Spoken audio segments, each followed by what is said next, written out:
Welcome to your daily 49ers update. I'm Rob Stats Guerrera. Here is what's happening. The big story coming out of the win on Sunday was the fight between Deebo Samuel, Taybor Pepper, and Jake Moody. Well, Kyle Shanahan had a conference call yesterday. Kyle, did you feel the need to address the incident with the team?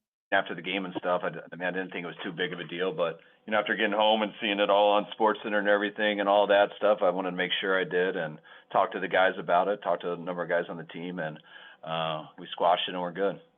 You're satisfied with where things stand now?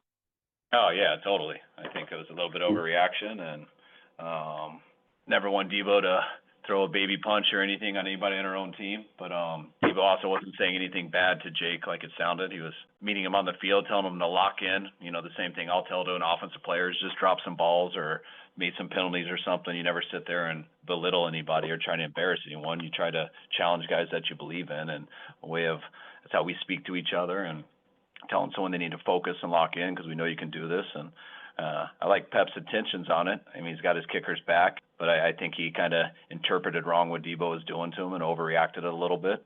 And Deebo didn't like that and got him out of his face. And that's really about where it ended. Shanahan also said there will be no fines for anyone involved in the incident because, quote, this is just people being football players and dealing with stuff on the sideline. The other story of the game, of course, was the return of Christian McCaffrey. He played all but 8 snaps on Sunday. Kyle, did you overuse him in his first game back? No, I think we're good with it, and we'll see how this year goes. That was our first game with him. I think he had 19 touches, which I think is a little less than he had last year. But, it was our first game back with him. We didn't want him to go too many series in a row. We started taking him out. I think we did it in between 2 series in the first half, and once we only had 1 drive in the third quarter, and we got into that fourth quarter, we weren't taking him out on the fourth. So we'll see how the year goes with him. McCaffrey played 56 snaps in the game. He played more snaps than that just 4 times last season. Kyle didn't mention anything about McCaffrey or his Achilles on the injury report, so hopefully that's a good sign that he came out of the game okay. And speaking of the injury report, let's take a look. It was sort of a good news, bad news situation with the injuries. Renardo Green had a toe injury in the game. He's day-to-day. George Kittle emerged with hamstring irritation. They're going to see how he feels on Wednesday. Mitch Wishnowski's back was acting up. They will evaluate treatment options this week. Chris Conley should be back from his hamstring. Hooray. Kevin Givens has a groin injury. We'll see, was the exact quote Shanahan used. They are not going to activate the practice window for Dre Greenlaw, and there's a chance Mooney Ward could be back this week. But Kyle said he needs to talk to him again. Obviously, Ward still dealing with the tragic events of the death of his daughter.